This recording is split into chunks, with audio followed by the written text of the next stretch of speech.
Those of us who are veterans of meetings will recognise a meeting where, before we go in at all into a physical or virtual meeting, we can guess to a very accurate extent who will actually speak at the meeting.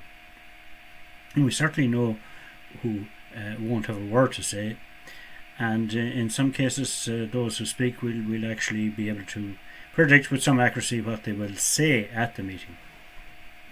So when these are the conditions you witness at a meeting, they're not very productive. They're not in the best interests of the organisation they're supposed to serve.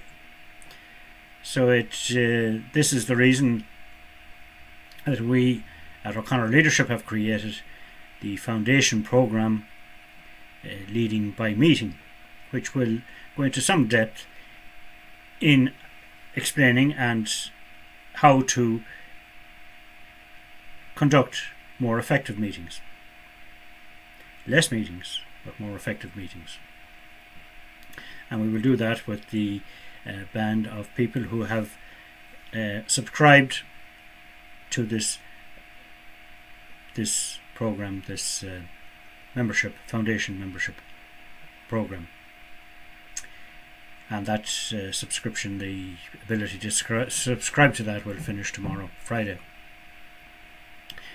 So the question really that we should be asking when we consider a meeting is the meeting necessary? It is the practice in some entities to have a meeting every Monday morning, and that's just done because that's the way we always did things. But consider now the highly paid computer programmer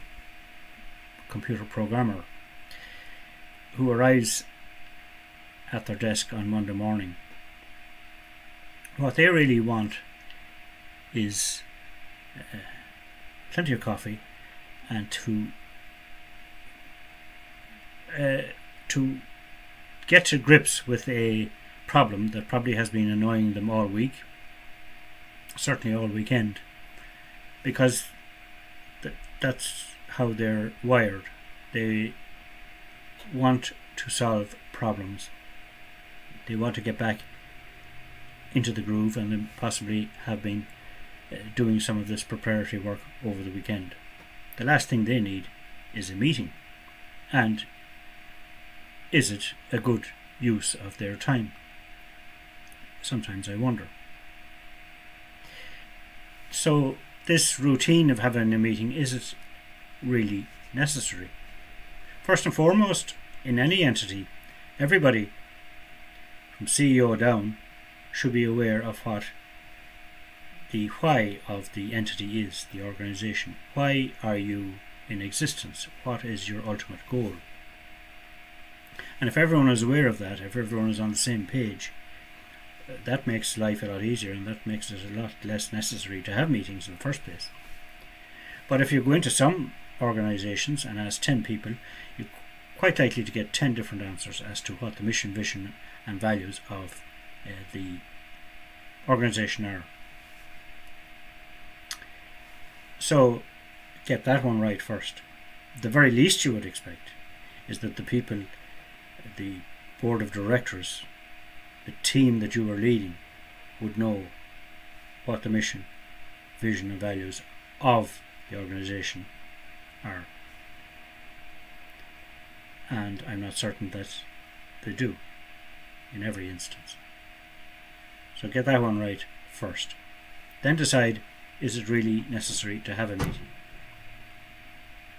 And can communications be contained in a closed social media format between meetings?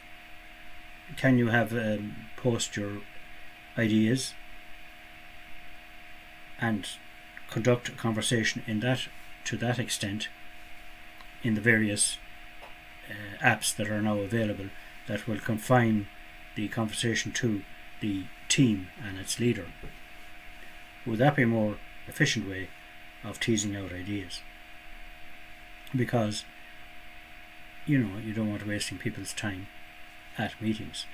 The programmer I was talking about earlier, if they did attend a meeting, they'll probably be looking at a handheld device throughout the meeting because their mind is on the problem they have.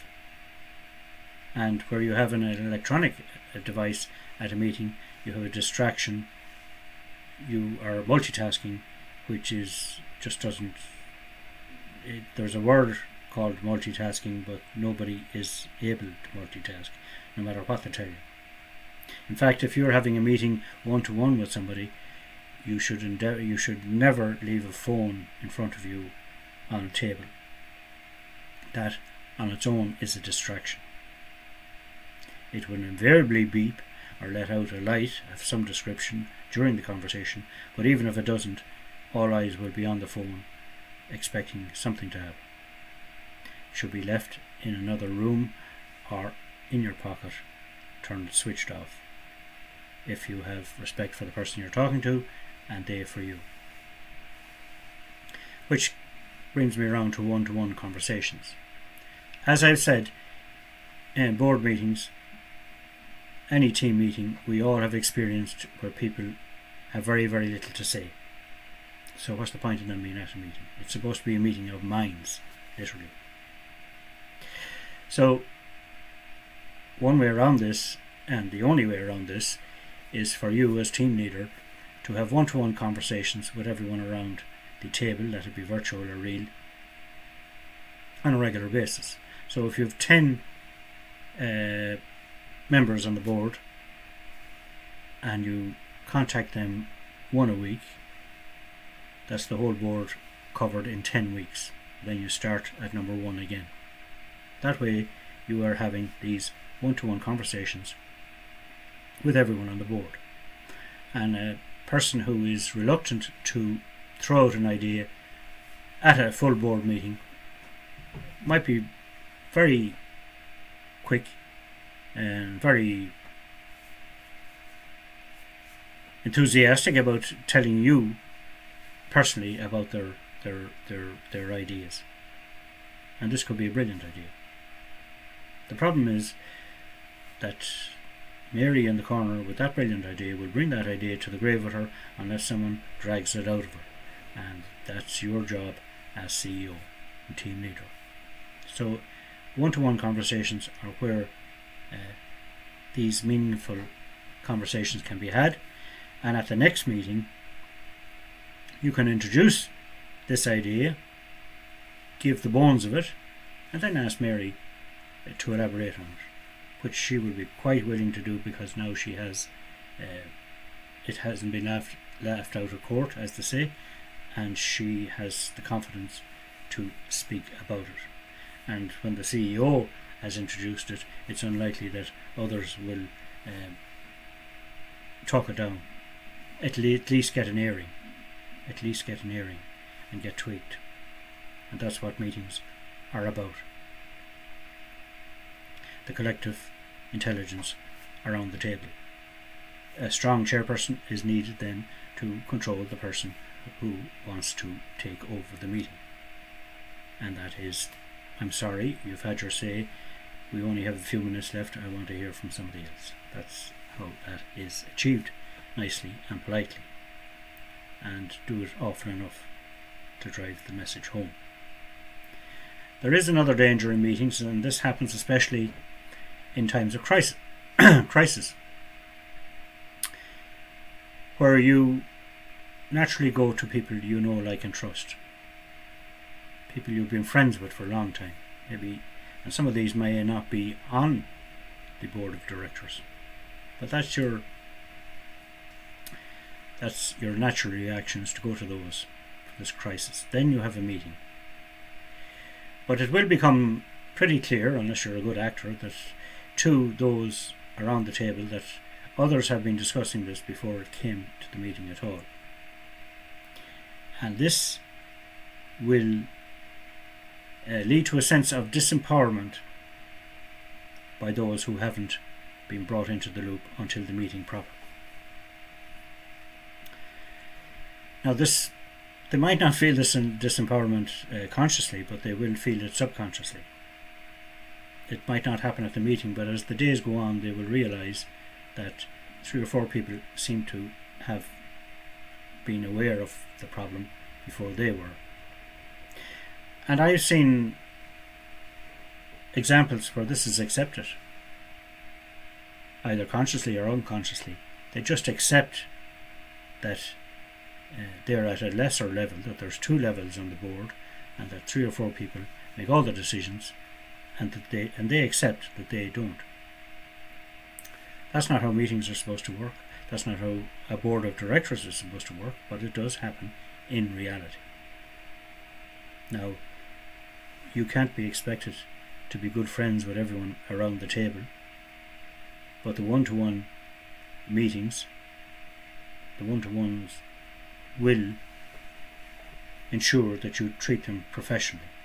They mightn't particularly like you either, but you treat them professionally and you get the ideas from them, and when the meeting proper comes about, everyone has the same status. That's how it should work. McKinsey and Company are the largest consultancy group in the world, and the thing about them is that when they do surveys, they're accurate because they have such a large cohort to work with. One of the surveys they did was interesting, was CEOs who were just about to retire, on the cusp of retiring. Many of these CEOs had regrets that they didn't achieve everything they wanted to achieve. And I dare say a lot of that was because time was taken up with meetings that didn't produce very much.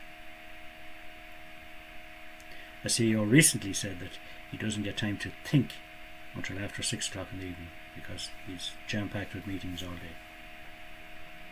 You know, in pre-COVID times, we had to drive sometimes to meetings, to a hotel or to another subsection of the organisation. And we didn't realise it at the time, but that hour in the car gave us time to prepare for the meeting, to think about where we were going, and what, even to practice what we might say at the meeting. But with electronic meetings now, we don't have that, and our meetings are booked one after the other, maybe 3 in a row. Well, the human brain, I'm sorry, is not able to cope with all of that. So we're only fooling ourselves. You need time to absorb what you have discussed at a meeting, prepare for the next one. That's another good reason for cutting down on meetings. Just because it's convenient to have them doesn't mean you need to have them. Again, is there not more productive work you could be doing than having these meetings? Another thing to consider with meetings is who makes the decision? Who are the decision makers? If you don't make that clear going into the meeting, everyone will assume that they are decision makers. And if everyone is a decision maker, everyone has a veto. But I'm all for democracy, but this isn't a popularity contest. And if it's about we'll say, disciplining an employee, well, aren't HR the experts there? Aren't they the people who have teased out all the legalities to do this? Yes, they can inform the meeting. Yes, they can get feedback and ideas. But again, it's not a popularity contest. It has to be done on the laws of the land and the company memorandum of understanding, which is something else we might get into. And everyone around the table isn't an expert on that. So decide who are the decision makers. What actions are to be taken after the meeting?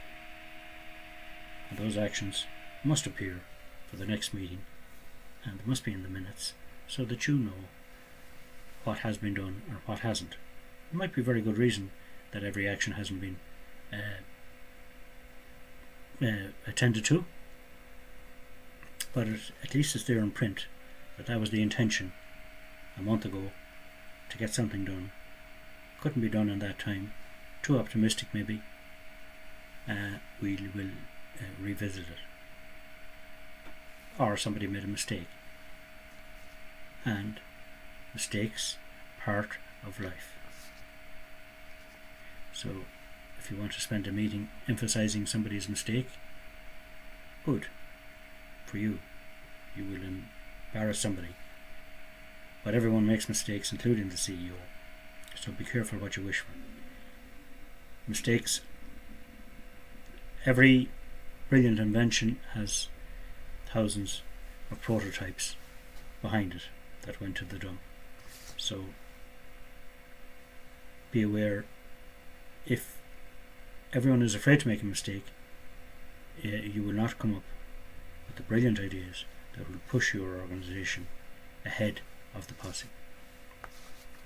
There are some ideas that we will be discussing in our foundation membership, leading by meeting, and if you want to get in at the nominal monthly fee, which will remain there no matter what we do after that, it won't go up for you, well then you want to get on the ball and get that attended to.